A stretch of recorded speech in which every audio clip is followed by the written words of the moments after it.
conversation explores the art of thinking beyond the obvious. And today I have my special guest, keynote speaker, corporate culture, men's mental health coach, conscious led co founder, fundamental founder, of course, a father, a partner, a global travel guide, a poetry diviner, and adventure coaching experience. None other than Mr. Trevor Stevenson. Welcome, Mr. Trevor. And can you please introduce more about yourself that I missed? Did I miss something? Well, depends how much you want. There's lots, but Mm. I think that sums it up well enough. I've just been on my own journey from big farm, small town to global travel and guide to founding a leadership development firm with my wife and going through all the motions of parenting and marriage and business downturn, economy downturn, and you know, making it work through all of that. So it's a pleasure to be here on a show like this where we dive into some of those things and kind of try to glean the lessons from it and just share with the audience that's also looking to grow. Certainly, and thank you so much for sharing your knowledge and wisdom to the world, Mr. Trevor. Thank you. And today let's talk about the one question most male leaders, all guys, can't answer. Interesting topic. You work exclusively for with male leaders, helping them move beyond surface level living. What is the one question that, when you ask it, most men leadership simply cannot answer, and why does it stop them cold? That question is, how are you feeling? Mm.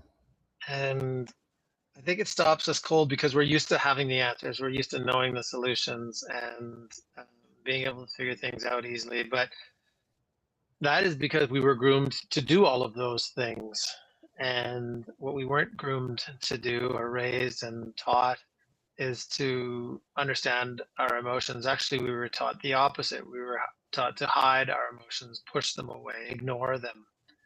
And so after 20, 30, 40, 50 years of doing that, when we seek to understand what's going on inside of us, especially when it started to highlight the challenges that are going on around us, outside of us, then it causes, it requires us to go and look inward.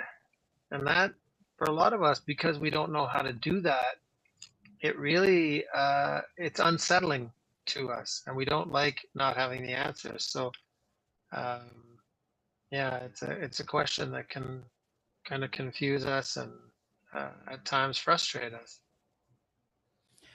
Mr. Trevor, when a successful CEO or executive freezes out this question, what happening beneath the surface? When they're asked that question, Yes, um, please. I yeah, I think it certainly depends on the individual, but by and large, we if it's a safe environment where it's okay to ask that question, a lot of uh, men or leaders will just kind of screw their eyes up and turn their head sideways, and they'll often respond with things that they're thinking versus what they're actually feeling. So they might use the word feel, like, I feel the team isn't pulling together, or I feel that you don't respect me. I feel as though my wife doesn't love me anymore. I feel that my kids should be getting different grades. We keep using the word feeling, but those are just thoughts. And what's true about those thoughts is that they're actually leading to emotions. All of the thoughts that we have create an emotion in our body, in our brain, and then it puts a somatic response into the body. And so all of this is kind of going beneath the surface, but what we're doing is just thinking versus feeling. You founded Fundamental to create spaces for real conversation that matter. What happens when men finally tell the truth in a room full of other men that they never said anywhere else? That's a journey, Daniel, that doesn't, it's not like, hey, we got a conference of 300 people and someone just arrives and we, you know, put them up on stage and ask them to tell us things they've never told anyone else. That doesn't work. Uh, but what does work is inviting guys into a space, especially when there's movement and activity and fun, and not the pressure to dig into all the skeletons in the closet or all the trauma that we've experienced, but just start to hear other guys who are on the journey and the things that they're going through. And you can see people kind of start to nod and open up and then resonate and give sort of the Me Too uh, hand up.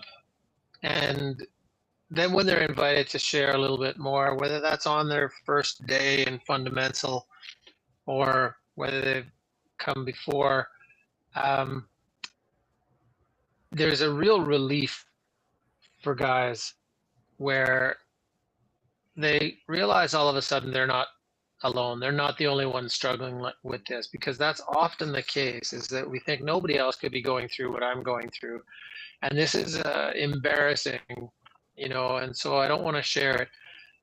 And so a lot of guys will share with me individually and refute, like turn away the thought of doing the group stuff. But once anyone comes to the group, they're just so they feel so happy to have found that they have community now. There's other guys going through similar things that understand them and are there to support them, and so it makes it a lot easier to share and connect and move beyond some of these limiting beliefs. Mr. Trevor, you've said that men need to step beyond surface level living into authentic brotherhood, accountability, and freedom. What does surface level living look like in the corner office, and how does it damage both the leader and people they lead? The surface level in an organization is in businesses is like just focusing on the numbers and the business of the day. And as was kind of old school, emotions have no place in the office or in the workplace. And um, that you will see these leaders are often creating an environment where it's unsafe for people to share. They will see presenteeism, absenteeism. They will see weakened results. They will see conflict in the workplace. They will see burnout, and they will see departure. People just voting with their feet. This gets created because they're not in a comfort level of sharing their own experience, all that's going on for them, because they're operating from this place of pushing, pushing, pushing, while also hurting in some ways about other things, whether it's at home or their own fears in the business or there's own layers that we stack on to make it look as though we have it all together. And on the outside, it does look great. The business is flowing. We're making money. I might drive a nice car and have a great watch and a suit. Um, but inside, there's something missing, whether it's my own spark of joy and happiness or the connection at home with my wife and kids, or truly in the office. The relationships don't run deep where I'm understanding what people's experiences are, and not allowing oftentimes then for uh, conflict, for people to have the comfort level to say, hey, boss, I disagree, or have you thought about it this way, or could we try this? If we're not creating that psychological safety for people to share dissonance and their own perspectives and their own challenges, then it's we're playing a finite game, not the infinite. Very well said, Mr. Trevor. And You witness men share tears of vulnerability and joy in your circles. What does it take for a man who has spent 30 years armored up to finally let that armor down? And what happens when he does? It takes it takes that comfort level that I was talking about earlier. It takes a soft entry into a circle, whether it's a circle like we go on hikes with guys. I do the adventure coaching experiences where we travel and we play and we do these epic adventures and such. But then we're moved through a curriculum, and so I think there's the art of the facilitation and coaching to allow for comfortable sharing. Every call every week is architected in a way that just has a focus on something easy. And then we keep going deeper and deeper into the practice of self-awareness and self-empathy. And oftentimes what brings the tears is when we realize that everything I've created is my own doing, that I can no longer blame an external force, whether it's the economy or my spouse or my parents or my employees or whatever. And it's that taking ownership of that that is both, I guess, somewhat unsettling because we realize we are our own making, but it's also quite empowering because then we recognize that we can create whatever it is that we want. And there's a release in that where once the nervous system knows that it's safe and we don't have to have these walls up, these masks, the armor.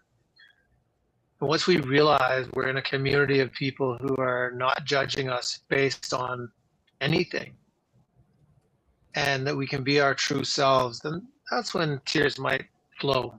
You know, when we realize that it's okay to be just human here. It's a beautiful thing. It's a beautiful thing indeed. You grew up on a farm with endless work and family where emotions were not the priority.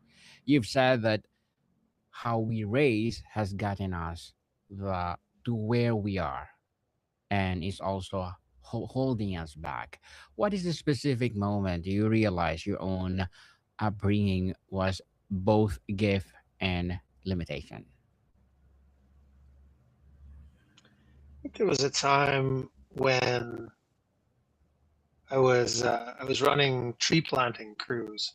So in Canada, we plant trees for reforestation to feed the pulp and paper mill, and it's grueling work, and you're out in these hot days and you're covered in bugs, or it's freezing cold or raining or whatever, and we're doing these 9-10 hour days, and you're dirty and it's backbreaking labor.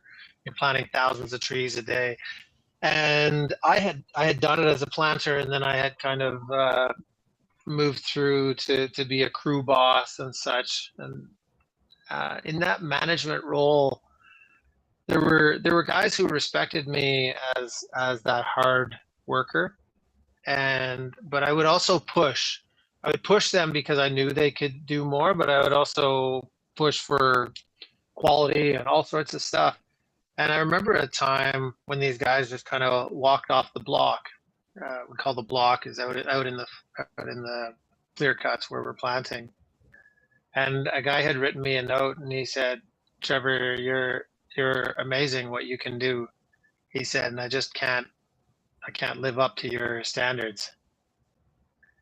And it was not even in that moment that I had the awareness, but it was years later where I was kind of like, yeah, that was me not connecting to what was going on for the people and not having empathy for them because I had not experienced it for myself either. I had not given myself that, nor did, my family or my bosses growing up. But to reflect on that and realize that there was just a very different approach that I could have taken, which would have empowered and encouraged and supported that person to be the best that they could be. And then for me to recognize that that's where we're at, and can I be okay with that? That's a different it's a different approach that, you know, we live and learn. Mm. Well, very well said, Mr. Trevor. You spent a decade traveling the world, guiding expeditions, seeking something. What were you running from and what you running toward? And when did you realize Mm. you could not outrun yourself? Great question. Um, I Thank think you. I was running away from that farm upbringing. I was running away from from that level of work without play. I was running away from society and like the education system specifically, about the societal norm that, well, you finish high school, you go to post secondary, and you just get a degree, and then you get a job, and you work in it. It doesn't matter if you like it. Um, so I was definitely avoiding that, and I was moving towards play. I was moving towards self discovery. I was moving towards my own evolution. Um, and in so doing, I was, you know, having the time of my life and seeing the world, which is you know, indescribably uh, wonderful. But I was also meeting a lot of people, both who were kind of out there in my sphere of living, and those who were coming from corporate world and education path, who were escaping all of that for a week or 2 weeks or a month or something. And so I really started to understand that sort of dichotomy of people. And I started coaching. Like, it was just my own curiosity as I grew and evolved, and believed in what I was doing as a path. I grew curious about others and their path, and what causes us along our path. And I realized there's so much judgment, there's so much expectation, so much pressure from ourselves and society that has us do things that don't actually serve us. And when we're not serving ourselves, then we're not serving the world. And so that's when I set about doing this work. You know, my wife and I started our business at 30 years old, and just to really shift the way that people experience work and relationships. Well, thank you for that interesting, empowering answer. Mr. Trevor, you describe yourself as a dad, partner, coach, guide, poet. Which of those identities was the hardest to claim and why? I would definitely, as a dad. Like, I mean, that's been the biggest. You know, as a, you know, I'm grateful as a husband, because I'm married to a coach, and I have learned incredible amounts, and the learning continues with my wife's support. But the dad journey was an incredibly humbling one, and they're almost inseparable, because a big part of that journey was, you know, being with my wife and having uh, her hold the mirror up for me and remind me of that younger self, you know, of that 5-year-old Trevor, of that 10-year-old Trevor, of that 15-year-old Trevor, and how would he be showing up, and how would he want to show up.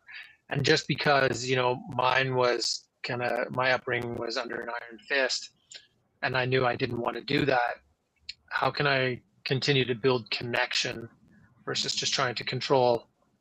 And thankfully, you know, I'm raising my kids in an era where we don't hit them at all. And um, even the aggression toward them, I had to continue to tone down, which allowed for, when I get over that fight response and then the flight response of withdrawal, then I can create calm.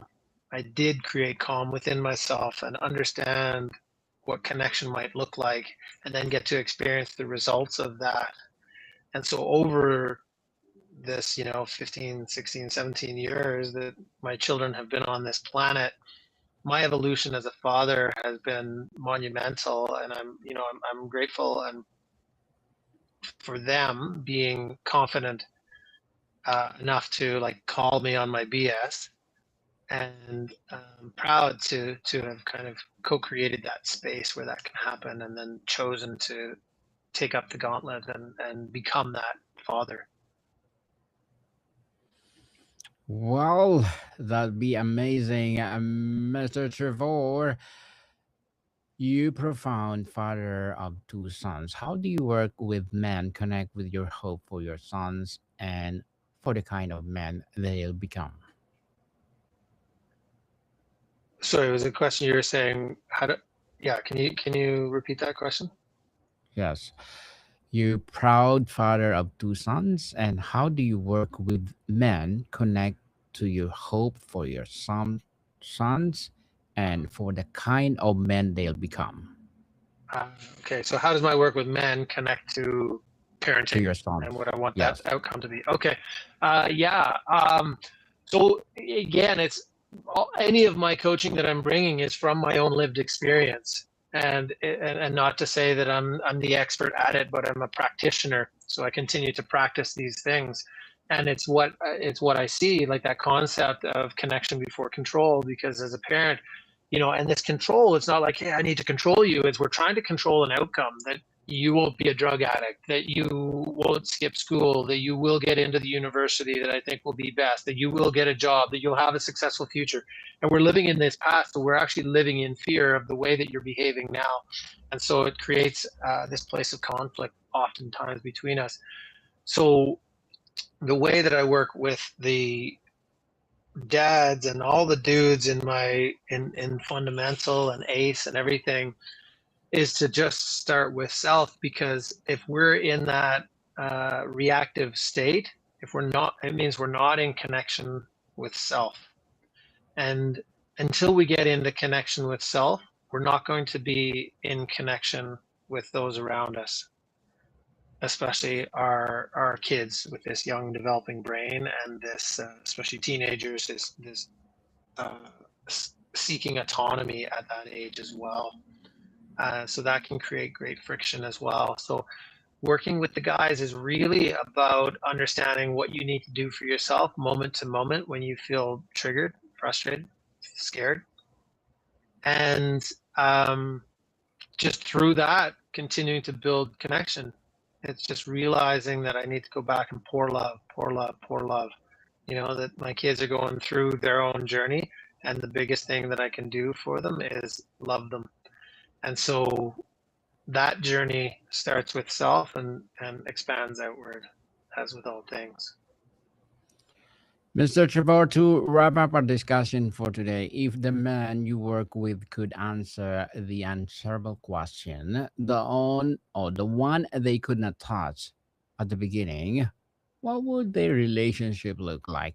What would their lives look like as well? Oh my gosh.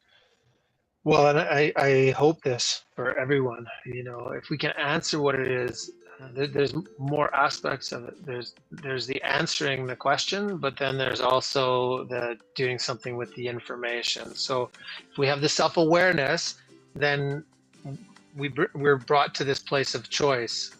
And if we're going to choose self-care, then we're going to experience a whole lot more joy. We're going to experience a whole lot more connection in our lives, and we're going to have a lot of more empathy for those around us, which create more beautiful outcomes together, whether it's in my home or in my business. And I think that's all that we're striving for, really, is better connections, better relationships, and the outcomes flow from that. We get the ROI. Indeed. So, Mr. Trevor, can you please invite our listeners to support your advocacy, your business, or whatever projects that you're doing right now? Absolutely. I'd love to connect with anyone listening to your show, Daniel. They can find me on Instagram at Fun Road to Freedom. Connect and send me a message there. On LinkedIn, it's Trevor Stevenson, Trevor Bryce Stevenson. And the website you see before you hear, you can also go to trevorstevenson.com. But, I have a men's retreat coming up to Mexico. There's a couple of spots left for that man who's wanting the immersive experience to really create that self-awareness, emotional intelligence, communication skills, and connection. And fundamental is just an ongoing thing that we're connecting and growing, and also doing corporate retreats and one-on-one coaching, all sorts of good stuff. But most importantly, just take that first courageous step of saying, "Hey, dude, can we talk? I got stuff going on." Yes, people, let's support Mr. Trevor Stevenson because if you support him, for sure, more and more empowering men will rise. So, Mr. Trevor, thank you so much for your time. Pleasure. Thanks for connecting, Daniel. Likewise. More to come, people. See you soon.